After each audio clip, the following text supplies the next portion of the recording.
Wow, Korea came in first and second place? What a surprise!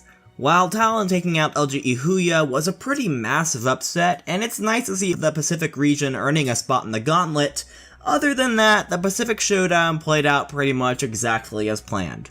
Korea is the best, as always, everyone bow down to them, but now it's time for the Atlantic Showdown, and there's actually a lot more uncertainty when it comes to this event, which makes it more exciting in my eyes. The NA versus EU debate has been a long-standing one, and with the showdown drawing ever closer, debates reminiscent of the World Cup have popped up more and more, and some of that national pride that came out during the World Cup has started to come out again.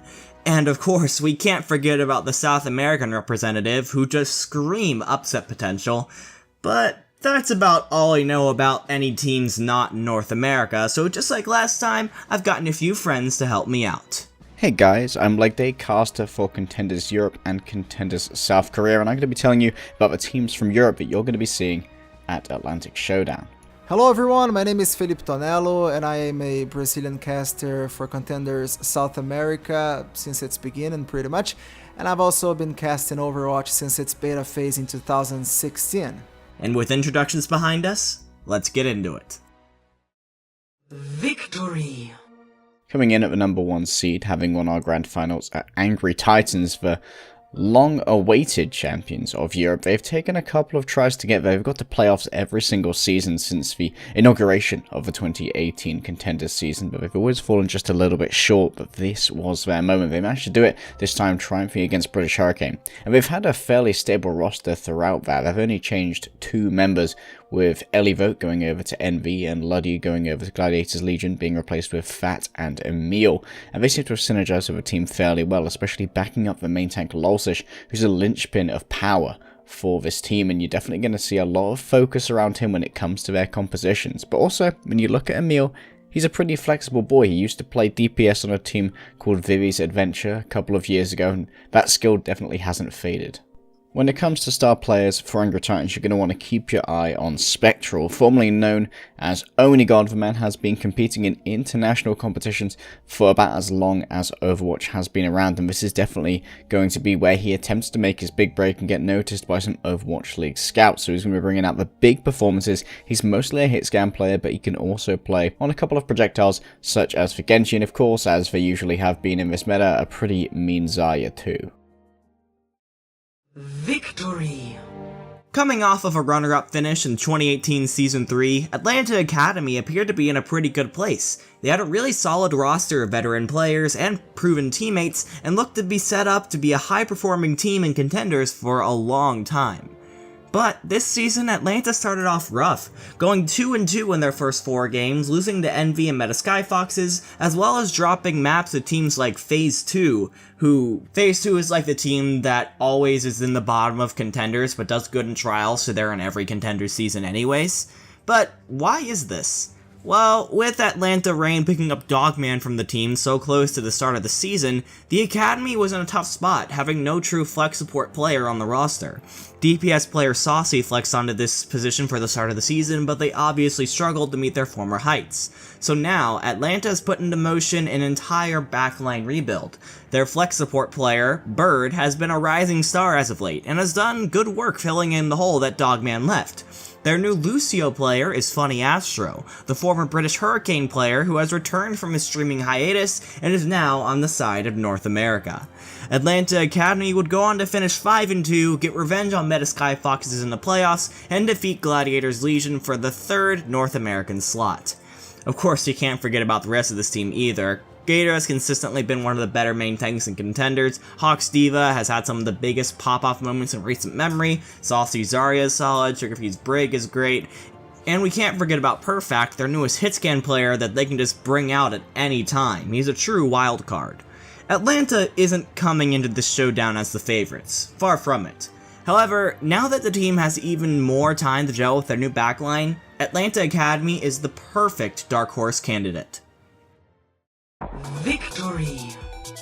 The second team representing Europe is British Hurricane, who were our favourites moving into the final after a lossless group stage, including defeating Angry Titans at that juncture as well. But evidently they didn't make it happen in the playoffs, and hopefully they will have been able to calm their nerves moving into international competition, because that same pressure will be applied for every single match at the Atlantic Showdown as we saw at the Grand Finals.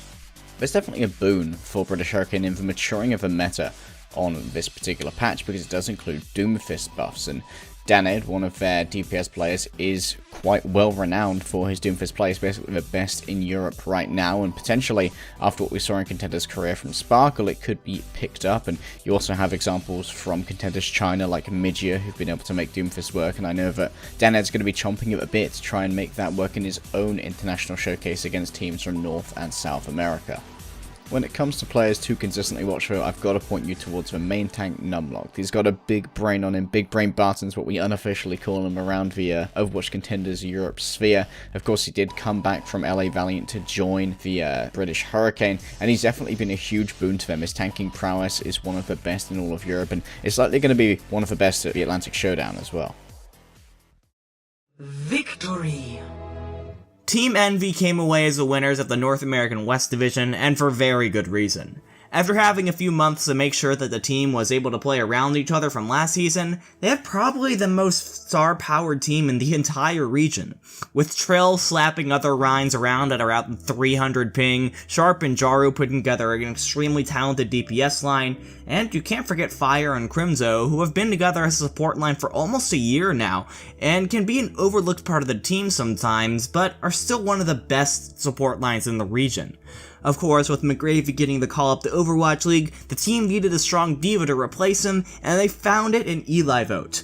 The former Angry Titans player has been one of the best in the business at diva for a long time, and he integrated with the team with almost no issues at all. Team Envy went on to have a perfect 7-0 record in the regular season on the back of all of this, and would only drop one map in the playoffs in their journey to first place. Then a move came that changed everything.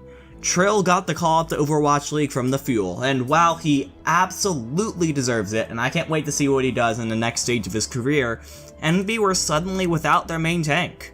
All the memes about Trill taking off his ping weights and dominating at LAN were gone for now. Standing in for Envy, at least for this showdown, is Stand 1, the former main tank of NRG. Stand 1 is probably one of the, if not the best choice for this situation. He's been a good main tank all season, he struggled with consistency, but so did the whole team, so we don't actually know if it was just Stand 1. NRG being disbanded probably made him a pretty cheap pickup, and he's had experience in mixed rosters. Envy's success in this showdown depends a lot on how much he's synergized with the rest of the team by the time showdown comes. I hope they're ready. Victory! Fusion University have been the undisputed kings of North American contenders for as long as Academy teams have existed. They have never not come in first place in a contender season. The only team to defeat them in a regular season contenders match? They don't even exist anymore. Fusion University still have probably one of the greatest clutch factors in all of Overwatch right now. I can't even count how many times I've watched this team go to map 5 and just pull out the win out of nowhere. Just in this season, Fusion University went to map 5 4 times out of 7 games in the regular season, and they've won all of them. Whether it's the heroics of Alarm, who is probably the best flex support in the entire region, Nice Tonello getting a pick or two, or even Karkar, whose Lucio plays integrated with the team quickly, and made him one of the best in the region as well. Bernard is also a veteran of this team, and his diva play has been stellar since the very beginning since he joined. And this isn't to mention the fact that whoever has to go against Funi has to prepare for 2 different very talented main tanks in Changsik and Beast Halo, which make them very, very difficult to prepare for. The biggest things to keep in mind about this team right now is that they are ridiculously clutch, and throughout their existence, Fusion University have done a very good job of keeping a pretty stable core of the team and only really swapping out one person at a time after everyone else has already synergized with each other very well, which means that this is one of the most synergized teams out there. I don't think many people would disagree with me if I said that Fusion University are the most complete team that NA is taking to the showdown, and the one with the best chance of taking it all home. Victory!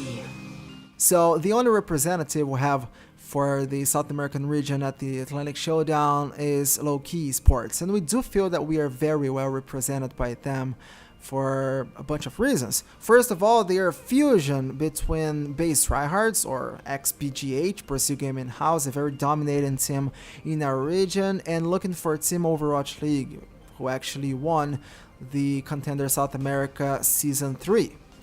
This year they had a flawless season, 7-0, absolutely no defeats.